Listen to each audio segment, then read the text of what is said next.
नमस्कार विद्यार्थियों, मैं देवेंद्र पारिक स्वागत करता हूं आपका जीके बाय डीके चैनल पर। और आज का जो रिजल्ट है वो हमें दिशा देता है इस बात की कि हमें आगे क्या करना है। नए विद्यार्थियों को भी और पुराने विद्यार्थियों को देता है वो सबक कि अब पढ़ाई करते समय किन चीज़ों का आपको ध्यान रखना है। तो सबसे पहली बात तो आज का जो रिजल्ट रहा उसकी चर्चा कर लेते हैं। तो रिजल्ट की जब हम बात करें तो निश्चित रूप से इसके अंदर जो रिजल्ट रहा बड़ा ही अचंभित रहा, और अचंभित इसलिए रहा कि जितनी सीटें थी उनसे मात्र 187 के आसपास विद्यार्थी एक्स्ट्रा पास हुए हैं।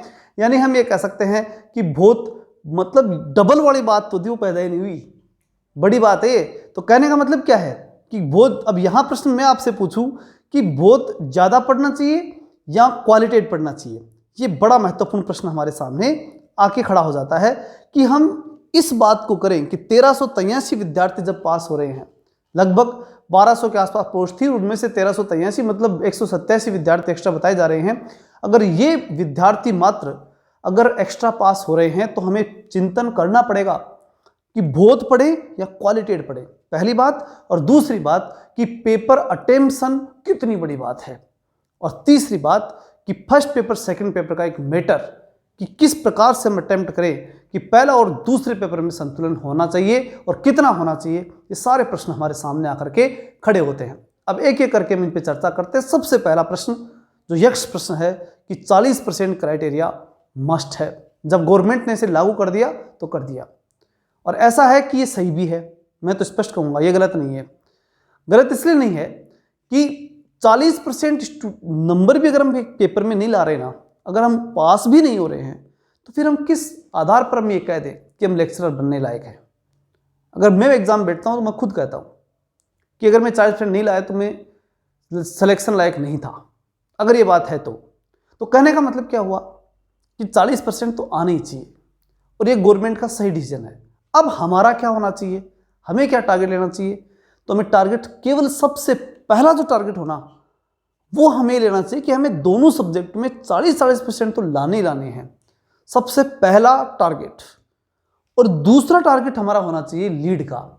पहला टारगेट ही लीड का बना दोगे ना तो गड़बड़ हो जाएगी, क्योंकि टारगेट जब गवर्नमेंट ने तय किया है 40% का तो सोचा है ना उसने भी कि 40% के अंदर ही रखना है ज़्यादातर को, और फिर कुछ को बाहर निकालना है।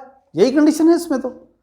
और जब ये कंडीशन है तो हमें समझना चाहिए, हमें इस बात को मानना चाहिए कि हम पूरी तरह से सजग नहीं हैं। हम केवल इस बात पर लगे थे कोई भी हमें कहता है हम उतना ही मैटर पढ़ना शुरू कर देते हैं। नहीं, हमें सब जो एक प्रश्न मैंने रखा था कि हमें क्वालिटेटिव पढ़ना चाहिए या क्वांटिटेटिव, तो मैं फिर कहूँगा क्वालिटेटिव पढ़िए, बहुत ज़्यादा मत पढ़िए। बहुत ज़्यादा के चक्कर में आपको कुछ याद नहीं हो पाता, आप अधिगम नहीं कर पाते, ग्रहण नहीं कर पाते। इतना पढ़ते हो, इतना अनाप शनाप पढ़ते हो कि उस अनाप शनाप के चक्कर में जो जरूरी है वो भी भूल जाते हो, और वो भूलने के बाद वहाँ पर रिजल्ट ऐसा आता है। और ज़्यादा पढ़ने से एक दिक्कत सबसे बड़ी कि आप अपने आप को विद्वान भी इतना मान लग जाते हो कि हर प्रश्न हम कर देंगे, ऐसी अलग प्रकार की एक जिज्ञासा आप में आ जाती है। तो बहुत ज़्यादा नहीं, इतना पढ़ो कि वो आपको पूरा पूरा याद हो जाए, और याद इतना हो जाए कि हर सब्जेक्ट में जितना कि होना चाहिए। ऐसा नहीं कि आप बहुत ज़्यादा मैटर लेके बैठ गए तो तय भी कर लो कि वो याद रह जाए। और रहना और याद करना दोनों में अंतर है। याद कर तो लोगे लेकिन वो रह जाएगा कितने दिन, ये बड़ी बात है। तो कम से कम इतना ही मैटर पढ़िए। मेरी लास्ट आपसे गुजारिश है, चाहे फर्स्ट पेपर हो चाहे सेकंड पेपर हो, दोनों पेपरों के लिए और सभी सब्जेक्टों के विद्यार्थियों के लिए एक ही बात है कि पहले आप ये तय कर लो कि पढ़ना कितना है। ये नहीं कि अनाप शनाप पढ़ना है, मैटर डिसाइड करना पड़ेगा। और मैटर डिसाइड की जब बात आती है तो फर्स्ट पेपर का अभी जो है ना, आपको 2-3 चीज़ें, ज़्यादातर विद्यार्थी फर्स्ट पेपर के होंगे तो उनको तो स्पष्ट मैं कह दूं कि फर्स्ट पेपर वाले तो, हालांकि पॉलिटिकल साइंस के लिए मैं बताता हूं, लेकिन पहले फर्स्ट पेपर की सुन लो। फर्स्ट पेपर वाले तो स्पष्ट सुन लो कि आप लोगों को अभी कौन कौन से विषय निश्चित रूप से पढ़ लेना चाहिए। पॉलिटिकल साइंस ये निश्चित रूप से फर्स्ट पेपर की तैयार कर लेनी चाहिए। दूसरा, राजस्थान की हिस्ट्री ये पूरी तरह मजबूत रखो, ये कभी नहीं बदलेगी, और न पॉलिटिकल साइंस बदलेगी। इनके आर्टिकल में संशोधन होंगे तो वो करंट में जाएंगे सीधे, पॉलिटिकल में तो वो भी नहीं आने। ठीक। तीसरी बात, करंट डेली पढ़ो। मैंने चला रखा था लेकिन आप नहीं पढ़े तो मैंने बंद कर दिया। मैं क्या करता, जब आप नहीं पढ़ोगे तो भाई आपने देखा कि करंट अब पढ़ के क्या करेंगे, ठीक है, अब आपकी सोच है, आप बुद्धिमान हो तो हम क्या कर सकते हैं। लेकिन जिन भी विद्यार्थियों को ऐसा लगता है कि नहीं करंट पढ़नी चाहिए रेगुलर, तो आप देवेंद्र पारिक SMPR के चैनल पे जाकर के डेली, जो वहाँ पे मैं SSC वालों को पढ़ाता हूँ करंट डेली, तो वहाँ जाके पढ़ सकते हैं। लेकिन मैं यहाँ नहीं पढ़ाऊंगा, ये मैंने देख लिया कि आप लोग जो है करंट के कोई इच्छुक नहीं हो, तो वो आपकी बड़ी गलती है। अब गलती को आप स्वीकार नहीं करो तो आपकी समस्या है, क्योंकि एक दिन में करंट याद नहीं होता। करंट की सबसे बड़ी बीमारी यही है, डेली इसके जुड़ोगे ना, आदत बनाओगे करंट की। करंट के लिए आदत चाहिए, और आदत एडिक्शन बड़ी चीज होती है, वो ही बनेगी ना तब जाकर के करंट के अंदर आप विजय बनोगे, और तब आप बड़े नंबर वहां पर कवर कर पाओगे। नहीं तो 40% का जो आंकड़ा ना वो मिलना बड़ा मुश्किल हो जाता है। और उसके बाद में साइंस, मैथ, इनके निश्चित टॉपिक हैं, उनको धीरे धीरे अब से निकालना शुरू कर दो। यही है। कुछ चीजें जैसे इंडियन हिस्ट्री बिल्कुल मत उठाना, बड़ा चेंज होने वाला है, मैं स्पष्ट कर दूं, क्योंकि इसमें एनसीईआरटी का बेस होगा। एनसीईआरटी के बेस के अकॉर्डिंग जो है वो काफी चेंज हो चुका है, बहुत बड़ा परिवर्तन सेंटर ने कर दिया है। तो जब किताबों में परिवर्तन तो सिलेबस में परिवर्तन स्वाभाविक है, और अगर सरकार बदल गई राजस्थान में तो पक्का समझना, लिख के ले लेना मेरे से, कि बड़ा परिवर्तन होगा फर्स्ट पेपर में, ठीक। और हिस्ट्री में तो निश्चित रूप से होगा। हिस्ट्री राजनीतिक से जुड़ी हुई एक चीज है, प्रैक्टिकल पॉलिटिक्स जो है ना उससे जुड़ा हुआ कंसेप्ट है हिस्ट्री। हिस्ट्री का सिलेबस उसके अकॉर्डिंग ऑटोमेटिक बदल जाता है।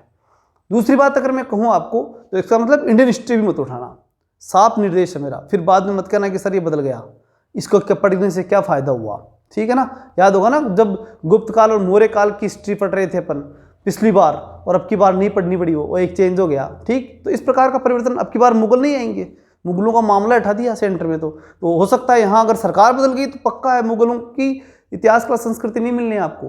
तो इस प्रकार से जो है हिस्ट्री के हाथ लगाओ मत, और बाकी सब्जेक्ट उठाओ, लेकिन ध्यान रहे राजस्थान की ज्योग्राफी पे भी थोड़ा सा दूरी रखना, क्योंकि भूल जाओगे पहली बात तो, और दूसरी बात चेंज बड़ा होने वाला है, कोई फायदा नहीं है। इसलिए हिस्ट्री, राजस्थान की हिस्ट्री पढ़ो, इंडियन पॉलिटी पढ़ो, राजस्थान पॉलिटी पढ़ो, ठीक है। इसके साथ साथ करंट रेगुलर चलते रहो, आदत डालो, इसकी आदत बड़ी चीज है। तो इन चीजों में बड़े परिवर्तन आपको करने पड़ेंगे।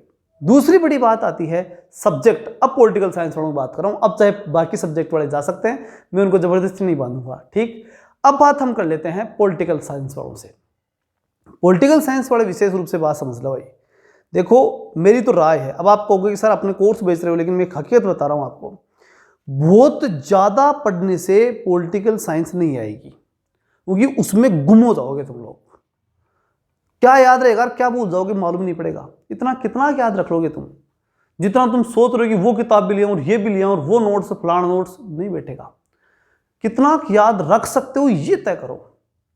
अगर अब बताओ 40% 50% वाला पास हो रहा है कि नहीं हो रहा? हो रहा है ना। जिस बच्चे के पॉलिटिकल साइंस के 100 क्वेश्चन में से 50-55 क्वेश्चन बिल्कुल अच्छी तरह से इसको आ रहे थे, शानदार तरीके से, 55 से 56 ही नहीं करना था उसको तो, और फर्स्ट पेपर कवर है, सिलेक्शन हो गया उसका, जरूरत ही नहीं उसको, 50 पे हो गया उसका, 55 तो छोड़ो, आराम से हो गया ना। इसका मतलब क्या हुआ? इसका मतलब ये है कि प्रॉब्लम कहाँ हुई, बच्चों के साथ दिक्कत कहाँ हुई? दिक्कत ये हो गई कि आपको बहुत ज़्यादा मैटर बता दिया गया, आपने बहुत ज़्यादा मैटर पढ़ डाला, और इतना पढ़ दिया कि आपको कुछ याद नहीं रहा, आप कंफ्यूज हो गए उसमें पूरे में, और पूरी तरह से घुट गए उसके अंदर ही, पूरा मिक्स हो गया मामला। और मिक्स होने के बाद में आप जाकर के जो है पूरी एग्जाम देने गए, और जब देने गए तो वहाँ पर आपका जो है पेपर निश्चित रूप से आपको ऐसा लग रहा था हर प्रश्न की यही पढ़ा है मैंने, यही पढ़ा है, सब कुछ पढ़ा हुआ लग रहा था, लेकिन क्लियरली कुछ नहीं आ रहा था, और आपने गोले बढ़ने शुरू कर दिए और आपके प्रश्न गलत होने शुरू हो गए। और जिस बच्चे ने फिक्स पढ़ा था तो उसको पूरा फिक्स आ रहा था, और उसने फिक्स कर दिया, और फिक्स करके अपना प्रश्न सही कर लिया, तो कोई दिक्कत नहीं है उसके सामने। तो ये बड़ी बात है कि आप फिक्स तैयार करो। मैटर को ब्रॉड तैयार करने से कुछ नहीं होना, बहुत ज्यादा करने से कुछ नहीं होना, ठीक। तो पूरी क्राइटेरिया के साथ ही चलिए, पूरे सिस्टम के साथ आगे बढ़िए। तो मेरी तो राय यही होगी कि आप हमारे कोर्स से ज्वाइन करिए। मात्र 1000 रुपये का कोर्स है, मैंने वैसे ही पैसों का तो मामला नहीं रखा, क्योंकि कल को लोग ये कहें कि भाई पैसे कमाने के लिए 1000 रुपये की तो किताब आ जाएगी तुम्हारी, बल्कि मैं पूरे नोट्स और पूरी क्लासें दूंगा। तो कहने का मतलब मेरा ये है कि आप एक लिमिटेड कोर्स लीजिए, लिमिटेड चीजें लीजिए, इतना लीजिए कि आप याद रख सको और पूरी तरह से मजबूती से याद कर लो। और जब पूरी मजबूती से याद रखो तो सिलेक्शन जितना काम हो जाएगा आपका। अब उससे ज्यादा कुछ चाहिए तो वो फिर आप कुछ भी कर लो, वो उसके लिए मैं मना ही नहीं करूंगा। फिर उस कंफ्यूजन की दुनिया में जाना चाहते हो तो मैं बिल्कुल मना नहीं करूंगा, ठीक है। तो मेरे अकॉर्डिंग मैंने आपको सब कुछ बताया, फर्स्ट पेपर के बारे में, सेकंड पेपर के बारे में भी। अब आप स्वयं विवेकशील हैं, आपसे ज्यादा बुद्धिमान मैं नहीं हूं, क्योंकि आप भी एक बुद्धि तो हो नहीं, बुद्धि विशाल हो गई। आप सब कितने हो, ठीक, पहली बात। और आप में आपस में अगर दो मित्र भी अगर हैं तो वो दोनों की बुद्धि मिलकर के मेरे से ज़्यादा है, क्योंकि बुद्धि जो है वो गुणात्मकता से जुड़ती जाती है। एक में जितनी गुणात्मक बुद्धि है, दूसरे में उतनी गुणात्मक बुद्धि, और दोनों जुड़ करके अच्छी गुणात्मकता पैदा कर लेते हैं, ठीक। तो फिर उस स्थिति में मैं कमज़ोर पड़ ही जाता हूँ। तो इसलिए चर्चा कीजिए आपस में। जैसे मैंने बताया था ना कि मार्क्स, अरस्तु से लेकर मिल तक सब एक ही बात कहते हैं कि चर्चा से जो है वो ज्ञान प्राप्त होता है। तो आपस में और चर्चा कीजिए, आप जो करोगे ही करोगे मुझे मालूम है, लेकिन जो चर्चा मैंने की उस पर विशेष रूप से आप गौर कीजिएगा कि आप एक कितना पढ़ना चाहिए। ये बड़ी महत्वपूर्ण बात है। चलिए मिलते हैं नेक्स्ट वीडियो में, तब तक के लिए जय हिंद, जय भारत।